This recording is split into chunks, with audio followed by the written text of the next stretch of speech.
Have you ever bought something and maybe a day later thought to yourself, wait, why did I do that? Well, today we're going to pull back the curtain and look at the hidden psychological forces that are secretly guiding your wallet. It's time to crack open the marketer's playbook and decode exactly why you buy what you buy.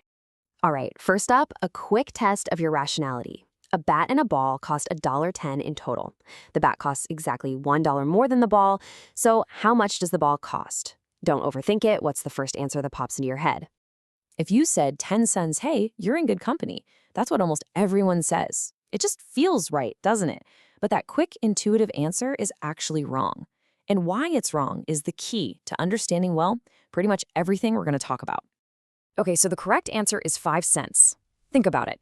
If the ball is 5 cents and the bat is $1 more, that makes the bat $1.05. Add them together, and you get $1.10. Boom. So what just happened in your brain? Well, it took a shortcut.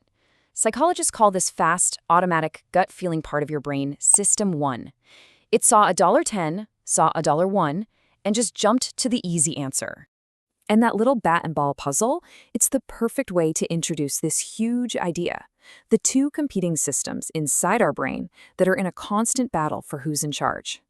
So here's the big idea from Nobel Prize winner Daniel Kahneman. We have System 1, which is our gut instinct. It's fast, emotional, and on autopilot. It makes almost all of our day-to-day decisions. Then there's System 2. That's the thinker. It's slow, logical, and takes real conscious effort. But here's the crazy part. System 2, our conscious self, likes to think it's the CEO, but most of the time, it's really just the press secretary showing up to write a story that justifies the impulsive decision System 1 already made.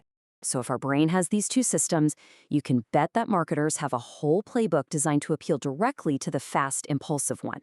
Let's look at play number 1, how they use the power of first impressions through something called priming and anchoring. Okay, take a look at these two guys, John and Mark. Just based on these descriptions, who do you instinctively prefer? If you're like most people, you pick John. But look closer. The words are exactly the same. They're just in a different order. By putting John's positive traits first, our System 1 brain formed an instant positive halo around him, and the negative stuff that came later didn't really matter as much.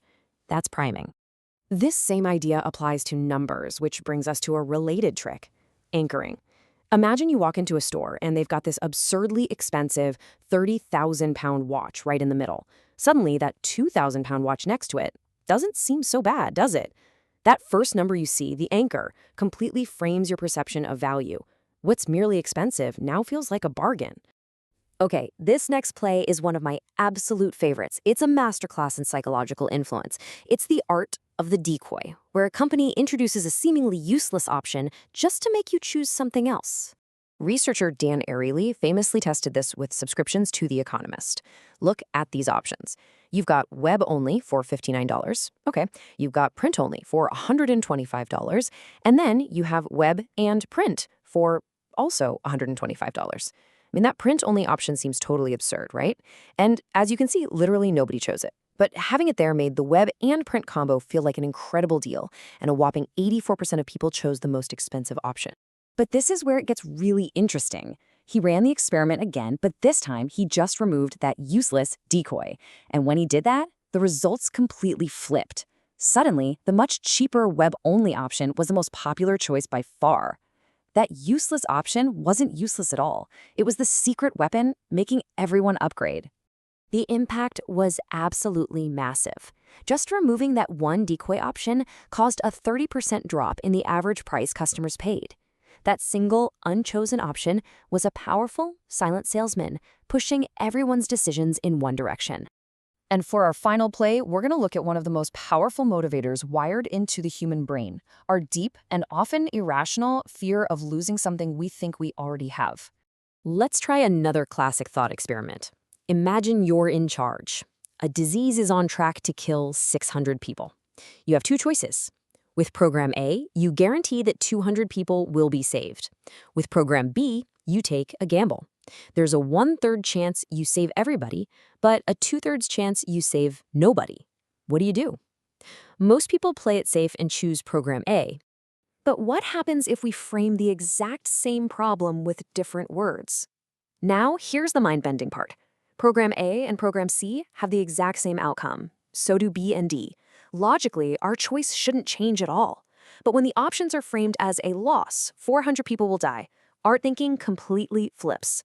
We suddenly become risk takers. The vast majority now gambles on program D. And this gets to a crucial point about our psychology. The pain of losing something feels about twice as powerful as the pleasure of gaining that exact same thing. We are fundamentally wired to avoid losses, so much so that we'll take crazy risks to do it. And once you know about loss aversion, you see it everywhere. Why are free trials so effective? Because once you have that streaming service in your life, the thought of losing it feels worse than the monthly cost to keep it.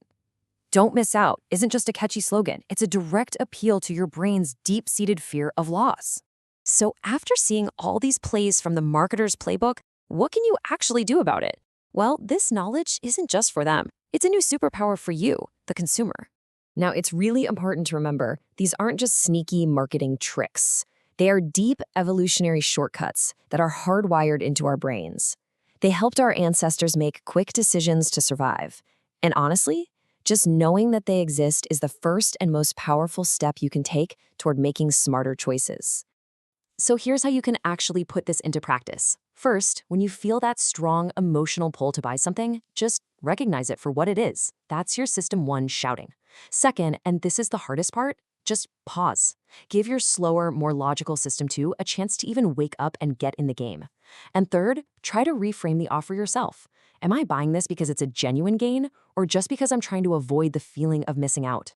So the next time you're about to click buy or grab that special offer, just take a second. Now that you know the plays, what invisible anchor, what clever decoy, or what fear of loss are you going to spot in the wild?